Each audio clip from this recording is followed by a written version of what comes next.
All right, welcome back, gentlemen. This is yet another episode of The Blind Pig, but it's kind of a new episode of The Blind Pig, if I could say that, because we're finally into the first week of the regular season. We're actually going to break down some football instead of guessing draft sleepers and late round picks and who we should have drafted versus who we didn't.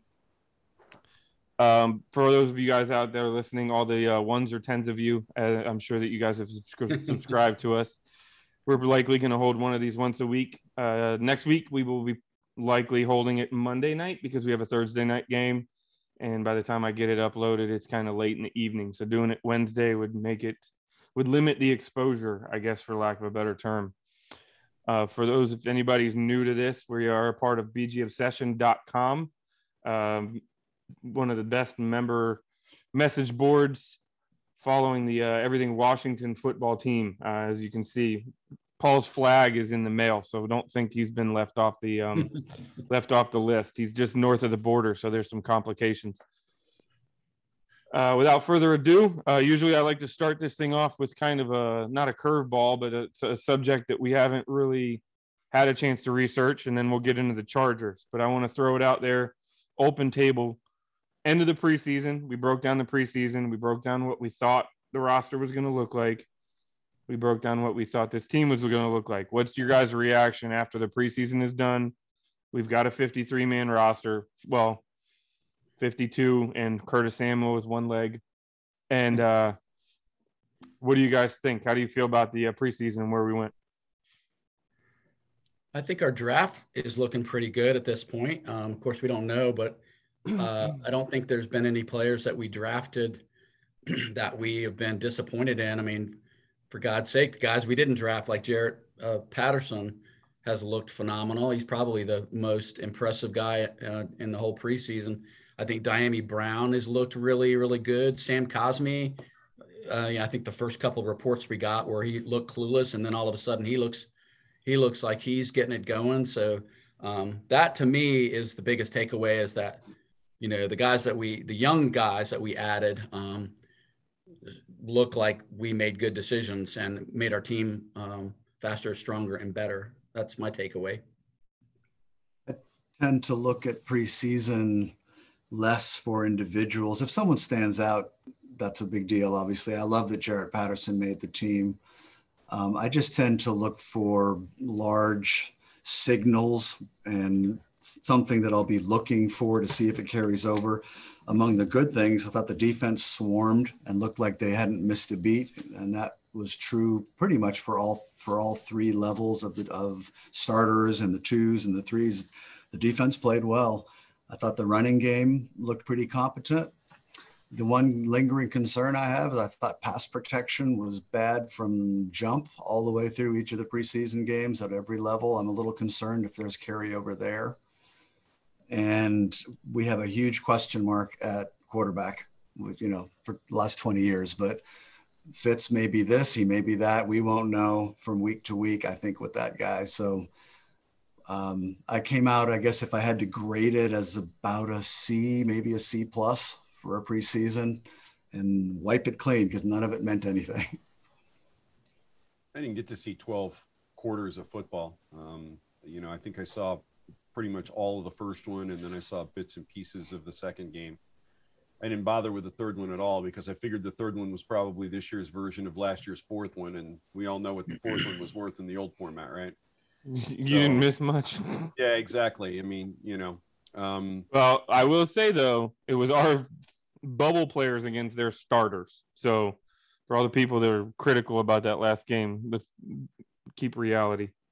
Sure. But, what I saw was the expected vanilla, so I guess I was kind of looking at one-on-one type things and, who's taking their man and just beating their man straight up. And I'm not quite as worried about the pass protection as Mark was talking about a second ago. Yeah, I mean, I see what he's talking about, but, we don't game plan those things. We're not paying attention to what the other team is doing. They're lining up and running specific plays to see what guys know and what guys can do, and really what guys can do when there isn't a game plan. Because if you're a guy that can do it without a game plan, now we can build something around that. So, I think we don't I don't know how much we know at this point, to be completely honest with you. I think we'll find out a whole lot more by the end of Q1 on Monday than we've figured out in 3 games in the preseason. Is kind of how I'm looking at it. I am a little worried about the quarterback situation.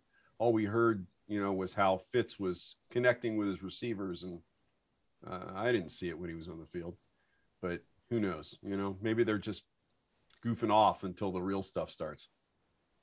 So, Bob, you had mentioned the idea of there being a lot of unknowns. And to tag on to that point, one of the things that I wanted to see in the preseason was how this receiver group was going to step up.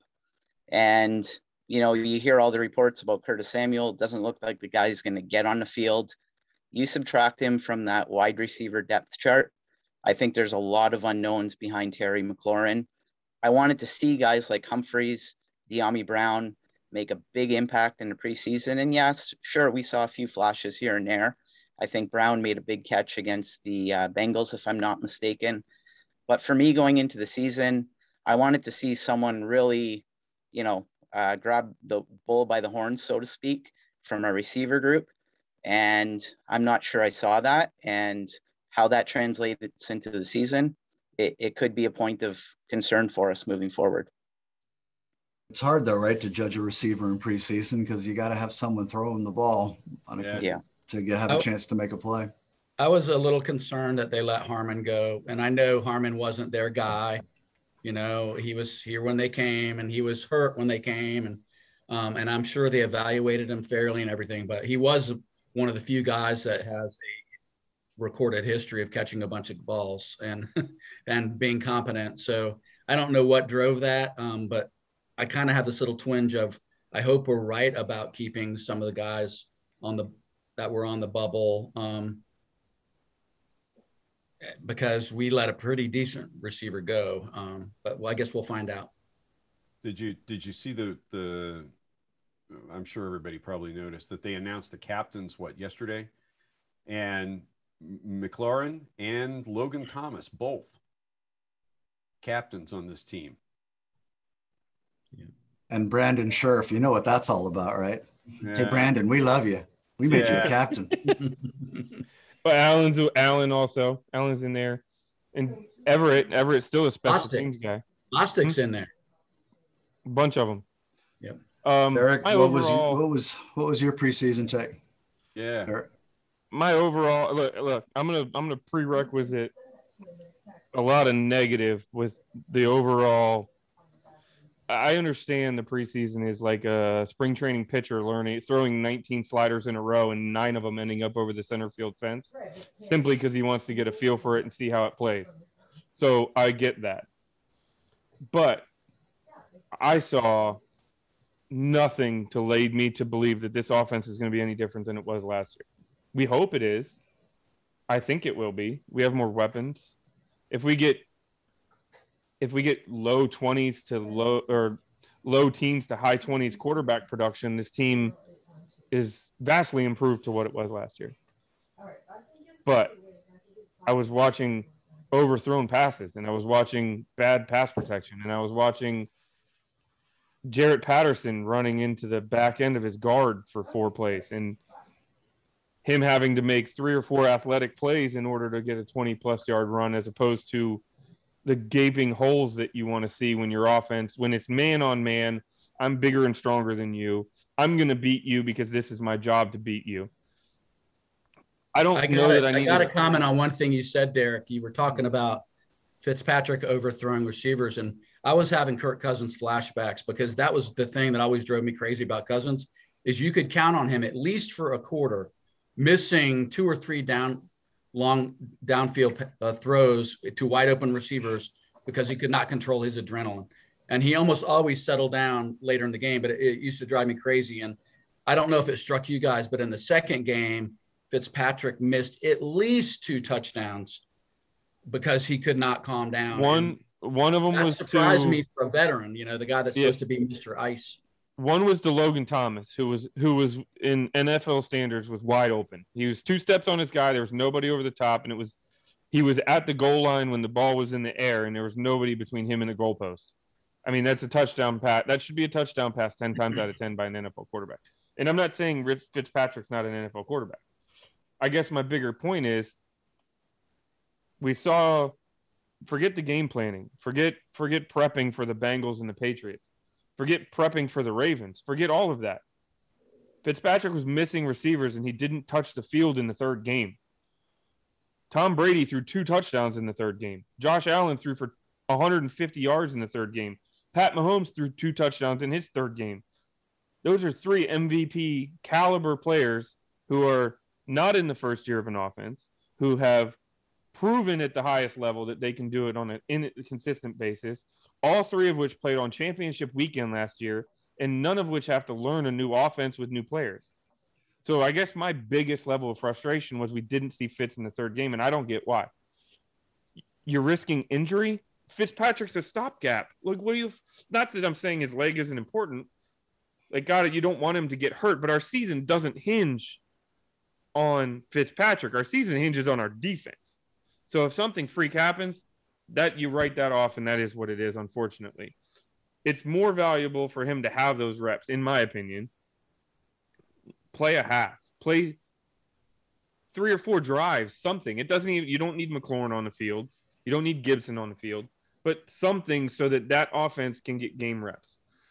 Now, that's my frustration. I guess I didn't like the way preseason went. I even commented on when we were in chat on bgobsession.com, Sunday game chats. I even commented that Sammis Reyes got his first target midway through the third quarter of the third preseason game. If there's somebody you should force feed the hell out of when we're talking about bubble players to see how they're going to react and how they're going to play, that guy would be getting a pass every third play into my playbook. Well, I guess, Derek, that what all I can say in response to this is Ron and Scott Turner had different ideas about what they wanted to look at. And that's fair. And in Ron, we trust. We unfortunately don't know what they were wanting to look at and what the call was supposed to be and what adjustments were made, yada, yada. And I think the real takeaway for me through all this is preseason doesn't mean a damn thing in terms of what's coming next. It doesn't, but it sure as hell is nicer when we look good. Because it just fires up all our internal. We need to stop playing. We need to stop playing the Ravens in the last game of the preseason because they clearly care. What I saw them doing and running reverses and doing stuff that they were game planning. Like, it was kind of silly.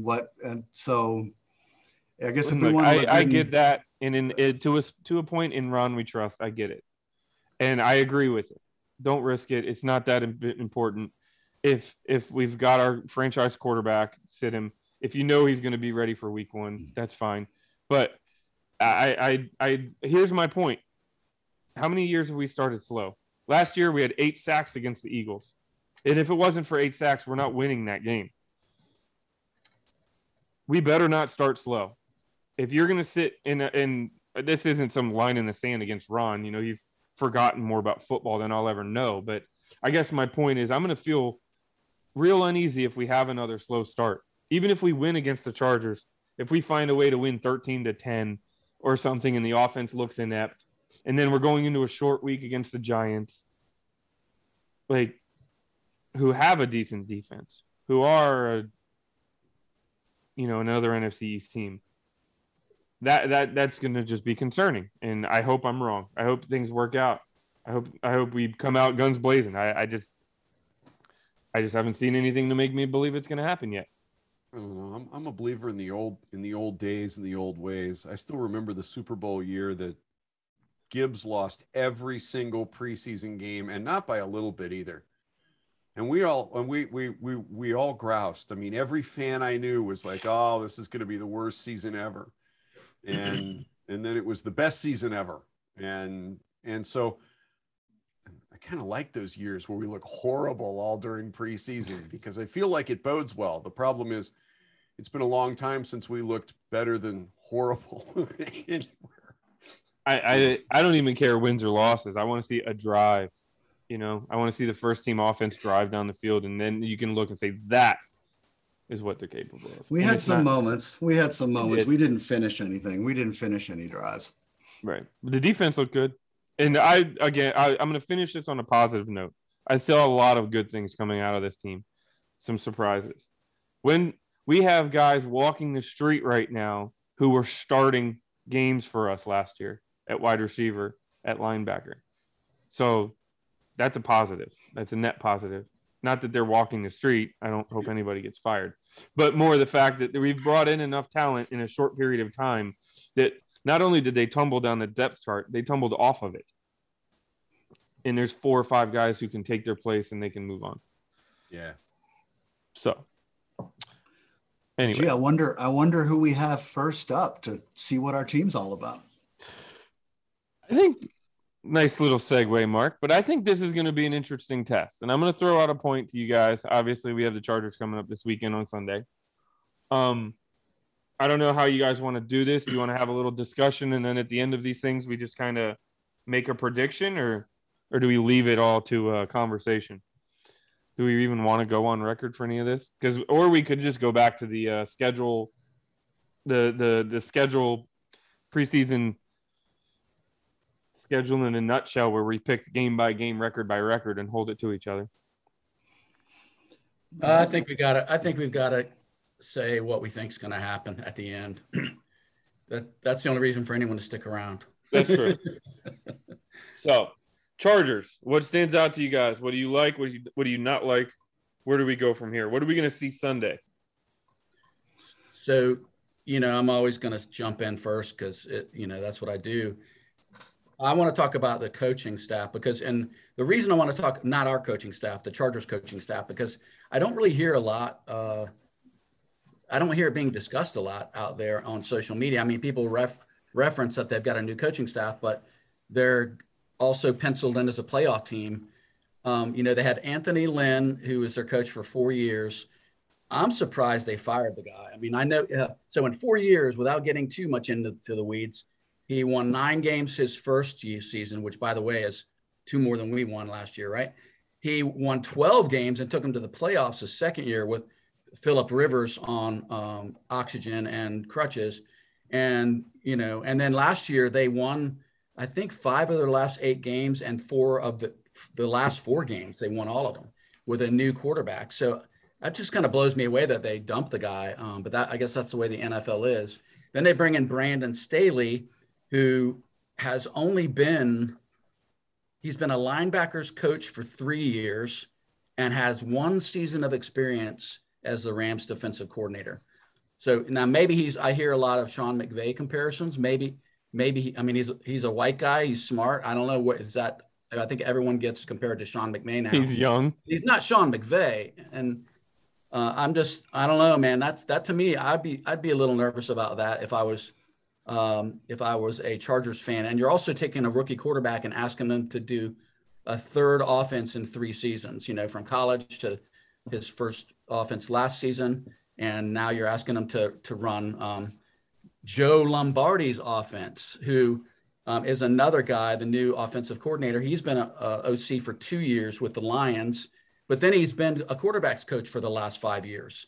So he with the Saints. So he hasn't even been a coordinator for 5 years. And then they also brought in Ronaldo Hill, who it's his first defensive coordinator gig. He was a linebacker or defensive backs coach for Miami and Denver. So I don't know. To me, that's the big elephant in the room. Is I'm not saying you can't pull it all together and win with a bunch of new coaches, but man, I think it's pretty hard to do that in the NFL. I really do. And now you could run that same argument back at us. Wow, we've got our staff's been together for a year. But our staff has multiple years of head coaching experience. Del Rio has head coaching and many years of successful defensive coordinating. So when I was looking at the Chargers, John, to carry what you were saying forward, I was feeling all I was really thinking about was Justin Herbert, that this is the guy, and that's the big difference. Then I came and looked at the coaching staffs. Not only is their head coach had 1 year as a coordinator in at the NFL level, and that was with the Rams last year, and he had the number 1 defense in football, and he did great with Aaron Donald and a pretty strong cast of characters. But the 3 years that he was before that in the NFL, his other 3 years of NFL experience are as an outside linebackers coach with Denver and Chicago. That's it. So he basically got a head coaching job based on one really good year as a defensive coordinator with a really talented team. He may be great, but there's not a lot there. And Lombardi's was his 2 years in Denver and Detroit back in 14 and 15 were with Matt Stafford and Calvin Johnson. Those offenses finished in the bottom half of the league. And he left there to go back to New Orleans for 5 more of his 10 years as a quarterbacks coach in New Orleans. 10 years. This is not a guy with a lot of experience either. And Ronaldo Hill, like you said, his 3 years in the NFL as a secondary coach. That's it. So if by the end of the year, maybe these guys have got their act together as an opening day resume for your coaching staff, if you're checking boxes like they used to do on CBS, Irv Cross and those guys on which coaching, when we get WFT gets the big check mark on coaching. So I'll say this as a little bit, excuse me, as a little bit of a counter argument in regards to Brandon Staley. So last year, Mark, you mentioned that, he controlled the Rams defense, oversaw that defense. And granted, they have some world-class players in Ramsey and Aaron Donald. But Brandon Staley a year ago just basically demolished Scott Turner.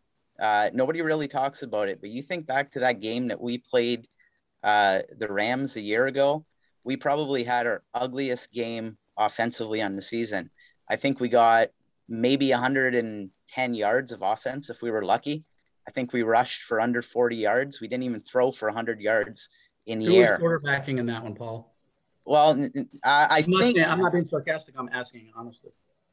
Did Kyle Allen not start that game? And I feel like Alex Smith came in. That's when he made his return. Okay.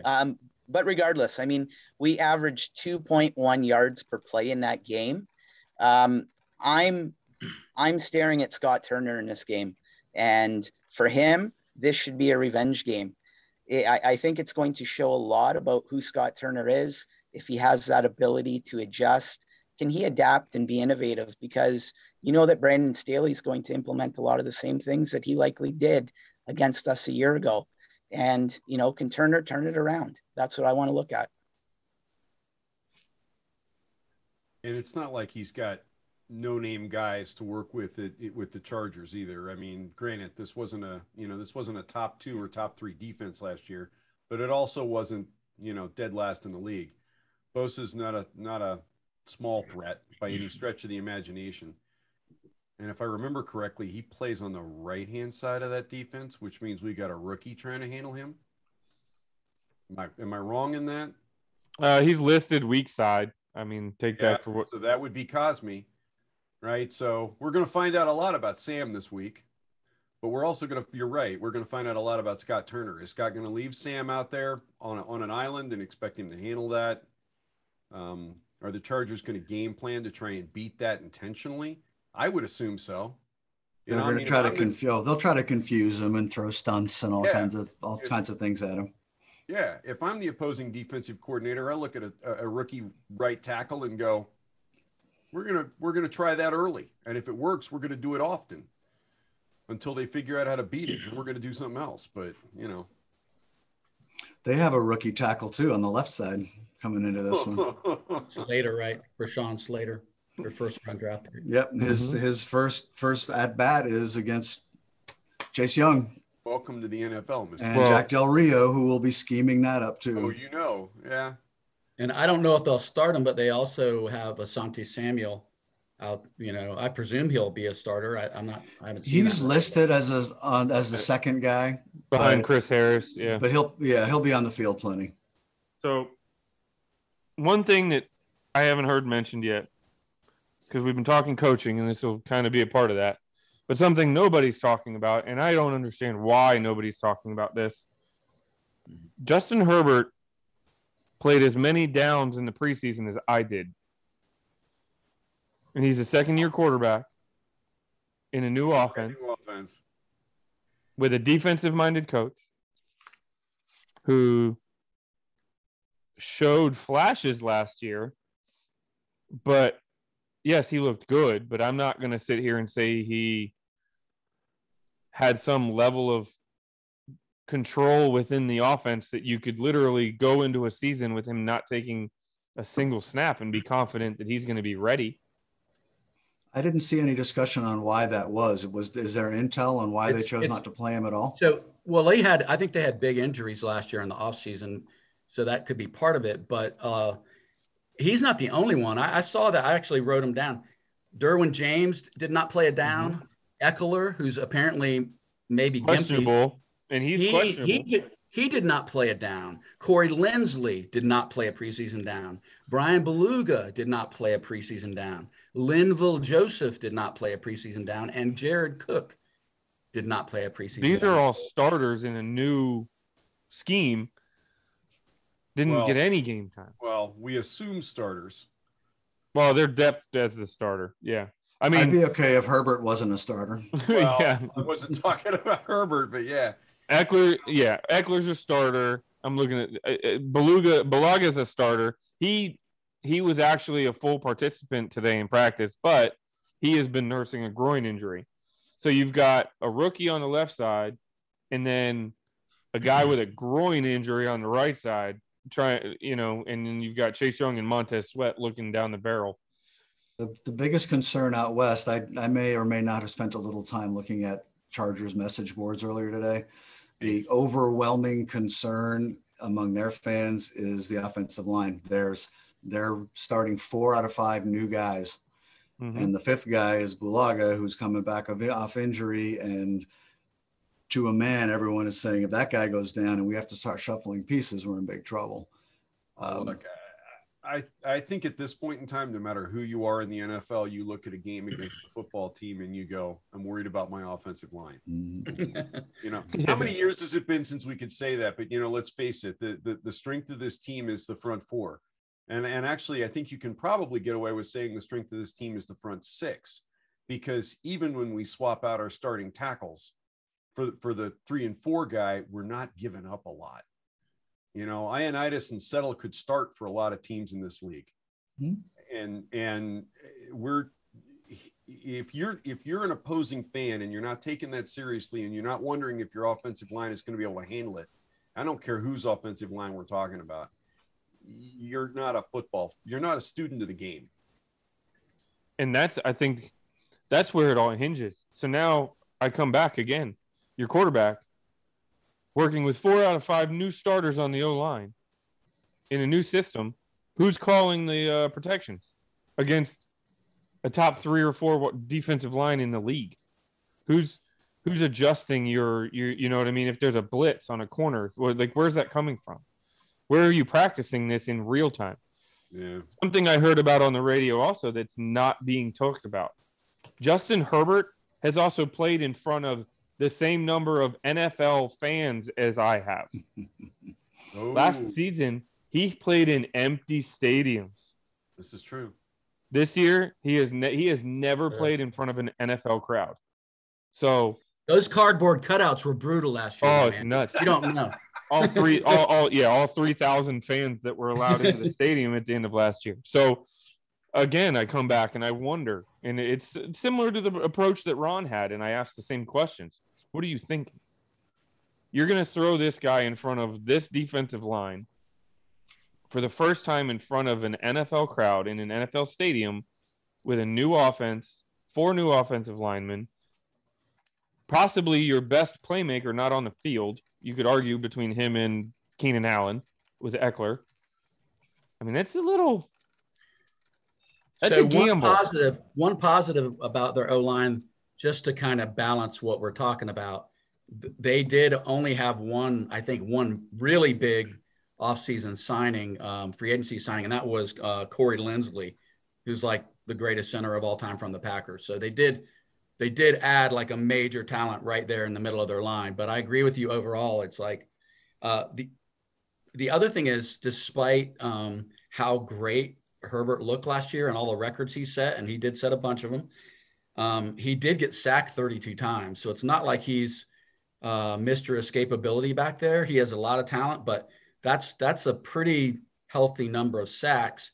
And I think the concerning thing, if I was his offensive coordinator or quarterbacks coach, he fumbled the ball 8 times, which again, that's more than you want to see when you have other issues. You know, if they start losing the ball, it's going to be a long day for him on Sunday. Go ahead, Paul. Oh, okay. Thank you. So what I'm hearing from you guys and just hearing it back and forth is this offensive line and to a certain extent, Herbert are ripe for the picking. But one thing I just want to throw out there and err on the side of caution. I love our defensive line, but the fact is you're only as good as your last game. And you think back to our last game last January against Tampa Bay, they schooled our defensive line. You know, our defensive line, I hope that they have a really, really bitter taste in their mouth from that game. I think that taught them a little bit of a lesson that they still got a ways to go. You know, and with an offensive line that's, you know, new, is going to need some time to gel there with the Chargers. This D-line better be hungry, and they better prove to us on Sunday that they are what we all think they are. Paul, that goes really well into one of my notes that I wrote down here that I wanted to be sure to mention was, if I have my biggest concern as a Washington fan in this game is, or one of the best thing we have going for us is our defensive line. They're going to get pressure and they're going to make him move, and they are going to force Herbert to go off schedule. That's the good news. The bad news is he made hay last year. That's what he did. He was an off schedule guy. He didn't kill people standing in the pocket. He killed people moving around, waiting for the defense to break down and going downfield. He is elusive. He's 6'6", 240 and runs. I mean, he's Cam Newton, right? With a quarterback's brain. And I love me some Cam, but that's the big worry to me. Herbert is the wild card in this. I don't know if it's going to carry over. He could turn out to be Josh Allen year 3, or he could turn out to be Josh Allen year 2, which was not the same thing. Josh Allen took a big step back his second year. Yeah, all he needs in 2021, I read on Twitter today, if he has 2 300-yard games, he ties Patrick Mahomes and I think Dan Marino for the most 300-yard games in his first 2 seasons ever. So, you know, I mean, he had a ton of them last year. That's pretty incredible going into a season, and all you've got to do is throw for 300 yards twice to set the all-time NFL record. I mean, that tells you the guy was really unbelievable.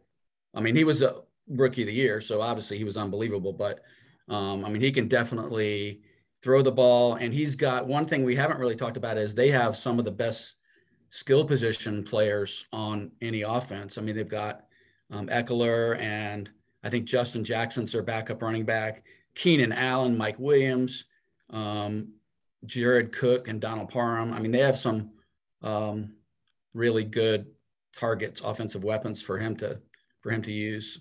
What jumped out at me, just glancing at the stats from last season, he didn't have a favorite. They didn't have a 1,000-yard rusher. They didn't have a 1,000-yard receiver. He is spreading the ball around.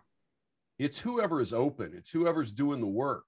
So it's not like Jack Del Rio is going to be able to walk into the defensive conference room tomorrow and go, we're taking this guy out of the game, and that's going to solve a lot of our problems. There is no this guy for this offense. You know, it looked to me, just glancing at stats, and granted, stats lie to me all the time, but just glancing at the stats, it looked to me like Herbert doesn't care. We can take Keenan Allen out of the game, and he's going to go find 2, 3, 4 of these other guys for great numbers all day long until we start focusing on somebody else. And then he's going to find Keenan Allen for that one really nice strike. Right. So this is going to be a pretty good test for this defense if their offensive line works out. If their offensive line doesn't work out, it's not going to make any difference what the skill players do. I hope that we do a better job managing him outside the pocket than we did Jalen Hurts in that Philly game, because, and I know they yanked Hurts and gave us, you know, a mercy win to end the season. But I don't know about you guys, but that kind of scared the hell out of me, the way how inept we looked against a mobile quarterback. So that's a little concerning. I think they're going to have to like make him pay when he does go off schedule. We need him in the dirt a couple of times and muss his uniform and his hair up so that he thinks twice about taking off and trying to go downfield on us. And if we don't do that, then I think we could be in some trouble. I just don't know. And we have questions at defensive back also. So who knows what's going to happen there. Something I'm noticing a lot of. I'm just kind of glancing back at his game log here. He did pretty well against some good defenses, but I think looking at your stats lying to you, Bob, I think and I guess he's a really good quarterback. Don't get me wrong here, but I'm looking at Buffalo, 31 for 52 for 316 yards passing. 52 pass attempts against arguably one of the best defenses in the league. He had a 59.6% passer rating. The next week, he went 37 of 49 against the Jets. 366 yards with a 75% passer rating. That's about as polar opposite as you can get, and it took him over 100 pass attempts across 2 weeks to average 300 yards passing. There's a lot there.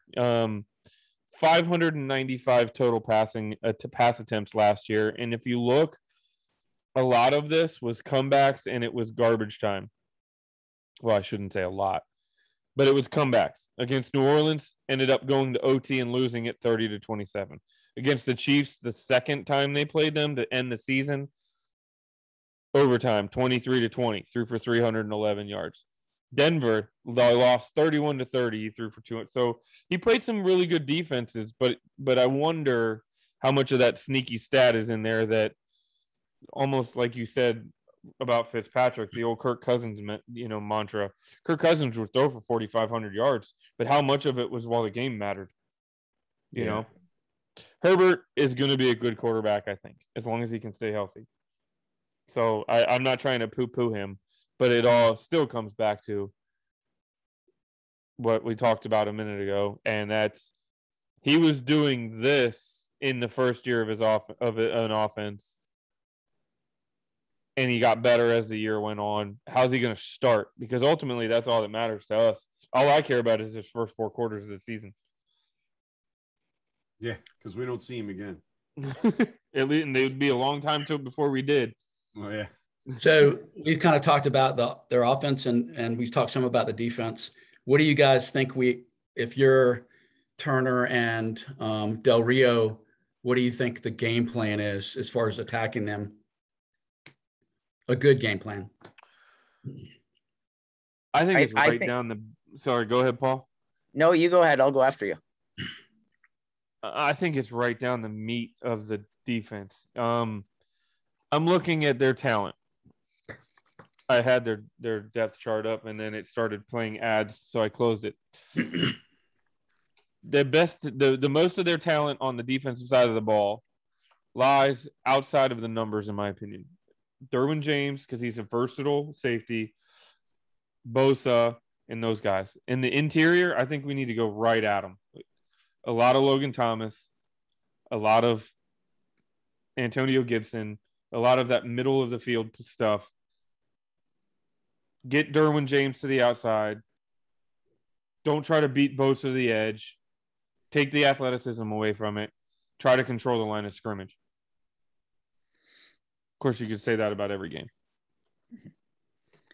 I think personally, I really want to see this game run through Antonio Gibson. I really think he needs to be the focal point of this offense, not only for this week, but I feel for the bulk of the season. From a newness standpoint, we got Fitzpatrick. We talked about earlier how he hasn't played a lot in the preseason and maybe he should have played a little bit more. I think Gibson gives us our biggest chance of success on Sunday. We got to win first down. We got to win second down. Last year with the Rams, excuse me, one of the things that I learned and read about in regards to Brandon Staley is that they were really aggressive on third down. They rushed 5 or more people at a top 10 rate in the NFL. And I think if we put ourselves in a situation where we're in a lot of 3rd and longs, we're in trouble. I think Sunday's all about Antonio Gibson and keeping Justin Herbert on the sideline, being a great spectator. Well, one thing that kind of supports that idea is last year. Now, granted, it's a different coaching staff as we talked about, but as far as the talent that was on board, they were 9th. Their defense was 9th against the pass, and it was 18th against the rush. So going back to what Derek was talking about, pounding that middle, working that middle would seem to be a better plan than trying to beat them on the edge with a lot of passing. And I do hope that we pound the ball and that we, maybe we only have 25 to 30 passes in the game. I think, and a lot of rushing. My only caveat to that is I've seen a lot of games where we just look very predictable at the start of the game, and we run the running back into the left tackle 3 times and punt, and then we do that 3 or 4 more series. And then the next thing you know, we're down by 10 points or 14 points, and then all bets are off. So I want them to pound the ball. I wouldn't be unhappy if we saw them take some shots early, and I'm not saying post patterns, but maybe some crossing routes, because I think if we can have a legitimate passing threat, then that's when Gibson's gonna really make some hay. Couldn't agree more. I hope we don't. This is, to go back to what you guys were talking about earlier, this is Scott Turner's coming out party. It's time to show up, buddy. We're in this thing now. It's time to scheme your way into a victory as opposed to holding on for dear life and hoping something breaks right by Terry McLaurin breaking 3 tackles and beating the entire team to the end zone for a 70-yard touchdown. They have some skill on the outside. They have a lot. Derwin James is a good player, a really good player. Guy's an all-pro style type safety. Asante Samuel Jr. is another one.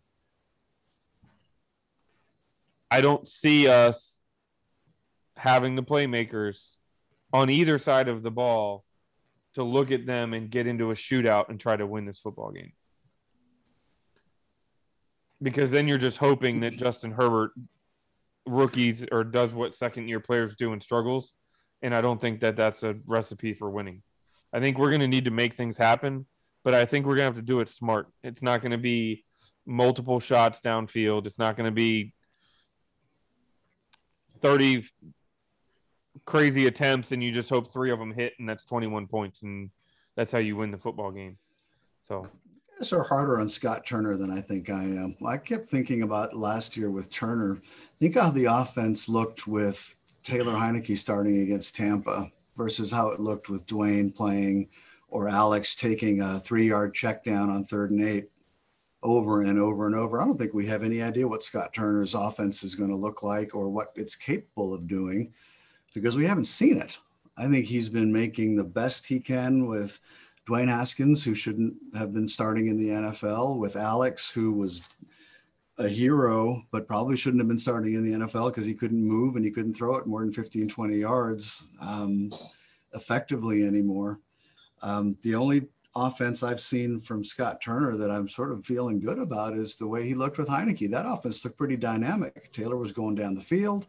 He was checking it out. He was running zone read stuff, all the kinds of things that kind of make an offense dynamic these days.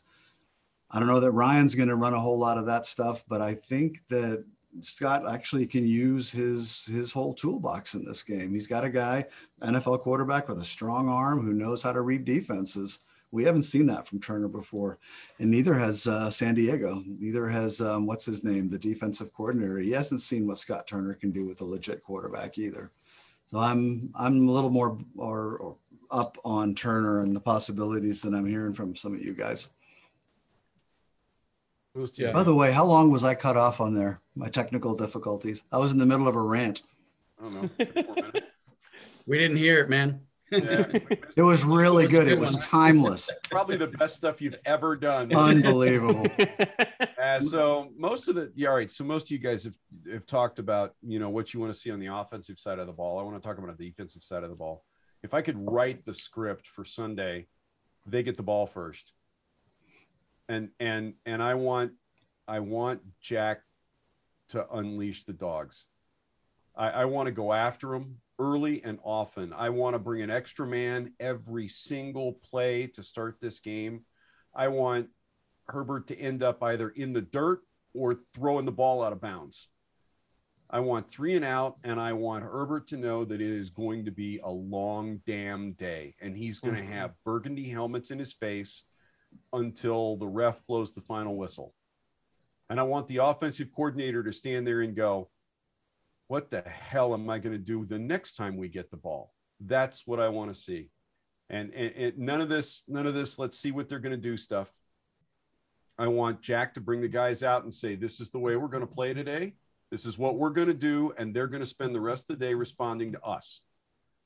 I don't even want to know whether my guys can cover until we're into the middle of the second quarter, because we've been just so dominant up front.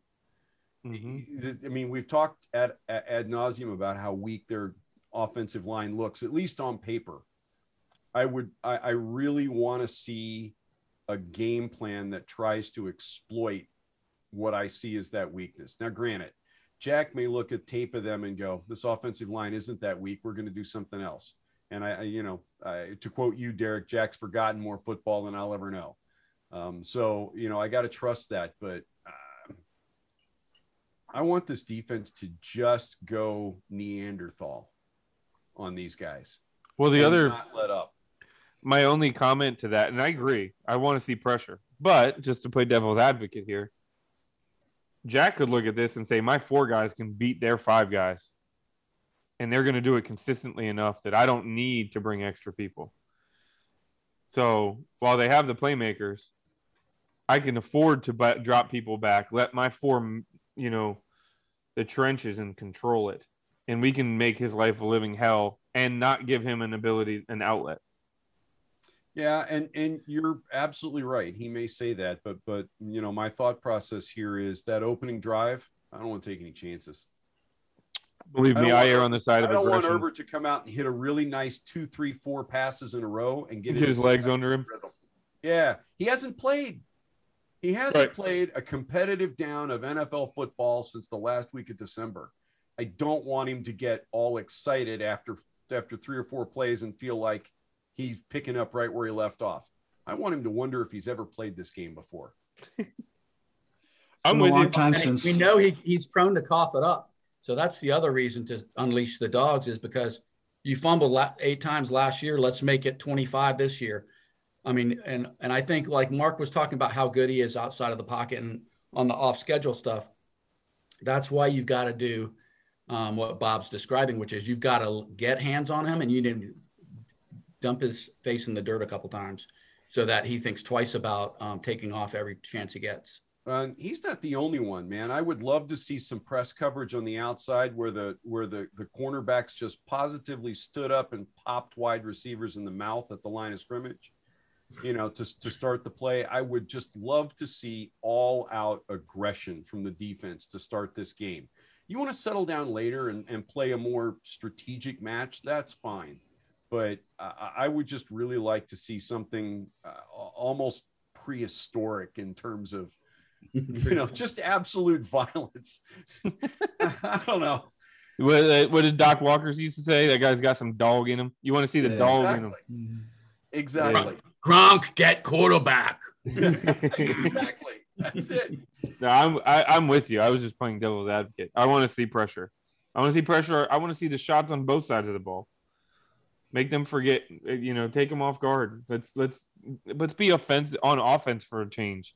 And I don't mean on offense literally. I mean, let's set the tone and control the narrative of the game instead of hoping somebody sleeps on us. How about we just be better than them? So Derek, you mentioned that, or somebody mentioned that Herbert had not played in front of a live fan yet. Well, Sunday, the last I heard, they're very close to a sellout, like a real sellout. And one thing we know this time, it's not going to be a bunch of Chargers fans, because there ain't a lot of Chargers fans on the East Coast. Mm-hmm. So that could be really interesting if it turns out to be this full stadium of really fired up fans. I think that could be a big factor. Yeah, and if we get a sack or two in that first drive, and Chase Young makes a play, and somebody swats a ball, and we really get the fans involved, that could set a tone. Here's something that I predict and that we should watch for. We're talking about being aggressive and attacking. I agree. I think a lot of what Jack is going to try to do is going to be pre-snap. I think he's going to try to get in the head of this rookie offensive coordinator and this center who has never started a game with this line and this young quarterback. I think you're going to see guys shifting and dancing at the line pre-snap, trying to make Herbert audible out of whatever he's in. Whether we send someone extra or not, I don't think we may just send 4 or 5. We've got 4 really good rushers, but I think you're going to be lots of shifting in games before the snap. Watch for that. That's one of the things I'll be making notes about while we're preparing for our pod Monday night. Now I have to take notes. Damn it, Mark. No, I do that when I'm planning to comment on games, Bob. I've always done this. I just keep a piece of paper and just jot down impressions, just 1-word things, 2-word things, and I can go back the next day and look at it. And most of it's garbage, but there'll be a couple of things in there that I can flesh out and find interesting to talk about. Mostly because my memory is bad and I'm not going to remember unless I write it down. So I just want to say one thing in defense of Dustin Hopkins. Who's a pretty decent kicker. So I get a little, I don't know. I get a little, I feel sorry for Dustin sometimes. I know he's not made every kick, but we keep letting kickers go and then they work out their issues with other teams. But one thing I wanted to mention is that the Chargers actually fired their place kicker and they brought in a guy named Tristan Vizcaino, who's a new starter. And this guy's bounced around the league like a bunch of different teams and has never really stuck. He's got 3 NFL career kicks. He made all of them, I think. Nevertheless, I think I'd be more worried about my kicker if I was a Chargers fan than a Washington fan. I just want to throw that out there. I'm with you on Dustin. I think at some point we're going to have to stick with the guy.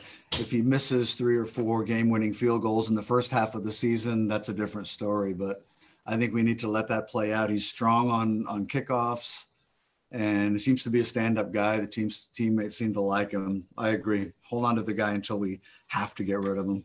Did anybody notice they signed a kicker to the practice squad? I saw that. Yeah, I would say that right there is notice to Mr. Hopkins. And they may have done it for no other reason than that. I don't know, but that certainly spoke volumes to me. Ron was asked about it, but I don't buy it. Yeah, Ron said it was COVID protection. I'm sure Dustin noticed. I'm sure he did.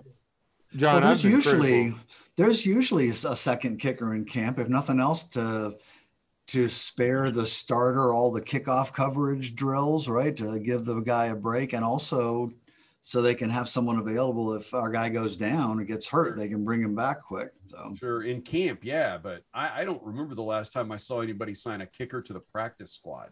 Last year, every team had one. Maybe it's COVID. Because they expanded the practice squad, right? There's almost every team had one because God forbid your kicker pops positive on Thursday, you can't get somebody in the building fast enough after the protocol to isolate. So you had to have somebody on the practice squad who. And you want a guy who's worked with. Right. Yeah. You want a guy who's worked with your holder and your snapper and who's got a uniform that fits already. So, John, I've been critical of Hopkins. And believe me, I don't want Hopkins to get rushed out of town. I'd prefer him to be our kicker long-term because it means he doesn't suck. But my argument was always bring in competition. Bring in somebody to push him. You know, I've heard, there's been rumors and talks. I've heard it on the radio numerous times that there were some issues with his misses. There's noticeable issues on film with the snap. Yeah. There's timing issues where the holder would bring their hand up and the cadence would be just off, which Hopkins would start leaning and he wouldn't be able to go yet. And then it would get snapped and he's trying to recover. And it caused a misstep in his kick. So for what it's worth, you can take that, read into that what you want to read into it. I guess it makes sense. He's been kicking a ball that's been snapped by the same guy for how many years now? So I can see that argument, but still. You need to burn the midnight oil with Cheeseman, our man right. Cheeseman. He needs to be ready, right? That's it's right. for real on Sunday. That's it. All right, so our 30-minute pod is now pushing an hour. An hour, because just like Five Guys at the bar, we can't shut up After a couple extra rounds. Is it around the horn prediction time, or do we? Yeah, we can do that. I have one more nugget that I actually highlighted on my notes. The Washington football team has allowed 20 points or fewer in 7 straight games, which is the longest streak in the NFL right now, including against the Super Bowl champions. Is that right? Is that just regular season? I didn't see that for what was. I can't remember what Tampa scored on us at this point. But point being, towards down the stretch, that defense was really good. Whether or not they can pick right up there, I don't know. I just Tampa won 31-23. Yeah, I thought Tampa was worse, but I just hope all the preseason hype and rankings are not, in their head, because we've seen that before too. Yep. I will say, and I've commented on the chat. Sorry, one more thing. I was impressed. All of the starters, including captains Chase Young, Fitzpatrick, all of them wore their pads for the entirety of the game. And that includes the third game that they knew they weren't even playing in. Something stupid and small that I took note of that just tells that I will say I'm proud of the culture. Because how many times do you see a guy play his 4 snaps and then he goes and changes into shorts and he's got the bucket hat on and he's over sitting on the bench laughing and joking it up. Chase Young is in full pads and in gear on the sideline cheering on Kyle Allen in the 4th quarter of the game against the Ravens, down 41. And engaged. The whole team appears to be engaged. That's a breath of fresh air. And no one has pinched Ron Rivera's nipple so far, so that's refreshing. Wow. All right, around the horn. I'm going to go left to right. Paul, you're to my left if I'm looking at my screen. What's going to happen on Sunday? Quick synopsis and then a final score. So you're going to see a very tight game that's going to come down, I think, to the last 5 minutes. That seems to be standard operating procedure for us. What we can't afford to do is we can't go down 10 to 14 points like we often did a year ago and start chasing the game.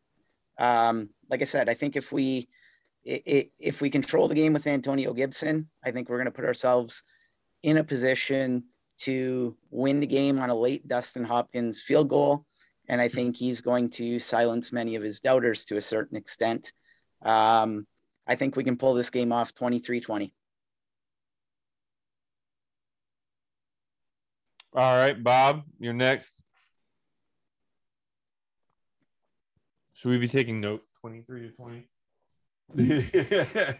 Throw it up on a whiteboard somewhere. I don't think it's that close. I've been listening to everything we've said about the Chargers, and I just can't see there's any way that this team comes out as a cohesive, ready to go unit, not having taken a single preseason snap together. I just don't. I don't know. I'm hoping my team doesn't look at it that way, but I'm seeing something more like 24-10. Washington, with a big day by the defense, almost as probably not as many sacks as we got against the Eagles last year, but certainly, a strong showing. Mark or Bob, final score. You said 21-10. 24-10. 24-10. All right, Mark. So to me, openers are a complete crapshoot, right? You don't know what to expect on both sides this time. There's new players, new schemes, particularly on their side. I see these two teams as relatively evenly matched. They have some good skill players, as do we. When I see two relatively even teams, I always, anybody who's known me for a long time knows I default back to the quarterbacks. It's a quarterback league. Part of the rant I had before was about Justin Herbert. From what I have seen, this guy is a stud. He's the real deal. And I think in all other things being equal game, I think if it goes Sandlot, I think he makes a couple of big plays. And I just got a funny feeling maybe it's 20 years of Redskins /WFT, getting my hopes dashed year after year. But I'm having a hard time seeing us keeping this kid down in this one. I see them winning it on a Justin Herbert final drive kind of thing. I don't know score. Make it, 2017. All right, John, what do you got? So first of all, it's going to be the most raucous FedEx Field crowd we've seen in 5 years, which is going to be a big deal. I think they know. I think Rivera damn well knows what Herbert can do. And I think for that reason, when you have a guy like that you think can beat you almost on his own, what you do is you don't give him the ball. And so to not give him the ball, what that means is we're going to ram the ball down their throat, and we're going to have some long clock eating drives. I think we're going to try to double up the time of possession battle, and the defense is going to score a touchdown on top of that, and we're going to win 24-13. 24-13. And we will still be worried about the passing game on Monday when we talk about the Giants. All right, I was negative. I had a lot of concerns about the preseason. I had a lot of frustrations, but I think ultimately, we figure it out. For some reason, I feel like this is the type of offense, and this is what I said I didn't think we should do, but I think this is the type of offense that Turner and company are they're gonna take a lot of shots. And by shots, I don't necessarily mean fly routes all the time. But they're going to look at it and say, if we can hit 2 or 3 big plays, we can set ourselves up to score more points than they do. Now, whether that's a touchdown or a 45-yard pass or a 27-yard deep out on first down to try to take a defense by catch them off guard. I think their offense is going to struggle. And I think their offense is going to struggle because I don't think they're going to be on the same page. I could see us – I'm going to go 27 – Washington 27. I'm going to go Chargers 17. I think they get it together in the fourth quarter and they put up 10 points. I think they looked frazzled for the first half of the game. First half to half, 3 quarters. I can't believe I'm picking us to win by 10 because there's no reason for me to think that we'd ever be capable of that. But with Herbert not playing in the preseason, half their starters not playing, new offense, I just can't see a recipe. We're in a position where our strength can exploit their weakness, and we haven't done this for so long. It's about time it happens. You know what I mean? And we haven't had a unit like our defense that has been good enough that people look at and they say this is going to be a problem for 60 minutes. And I think we make it a problem, and I think that's where maybe 2 turnovers even, maybe a Landon Collins forced fumble recovered or an interception by Curl or something off of Chase Young pressure. 2 turnovers lead to short fields, and we get a couple scores that way. So I'm going 27-17. Big opening statement for the Washington football team, week 1. Good. I like your guys' attitude. We need it. We need it because it's all uphill from here. Yeah. Pretty good chance to start the season 2-0 if we do that. I mean, the Giants, we're all going to pick us to beat the Giants. I know we are. We need to start 2-0. John didn't look. John I just know what the Giants do to us, man. We'll talk about it on Monday, but I know Paul's feeling me on it. Joe Judge. All right, gentlemen, it's been fun. Just a little side note. If anybody's on Twitter, go check out @sidelines_WFT. They shared a Washington football fan base pods featuring, oh my God, 1, 2, 3. There's probably 30, 35 podcasts on this list here. And throwing some money to hog farmers to grow some of the charity out there. Those guys do some good work. Some of them are, I know some of them are ambassadors, but from everything I know, those guys do good work. So sorry for the shameless plug. We did make a donation, by the way, Derek. BGO made a donation to hog farmers last week of $200 for pediatric cancer patients. So I have absolutely no connection to anybody there beyond just the Twitter following. There's been no, they haven't given BGO a thing. It's just a cool thing. And there's a bunch of good people out there that are football related and Washington football fans, and we're kind of all in this thing together. So go check it out. Good night, guys. All right, gentlemen. Hail. Hail to the team. Hail.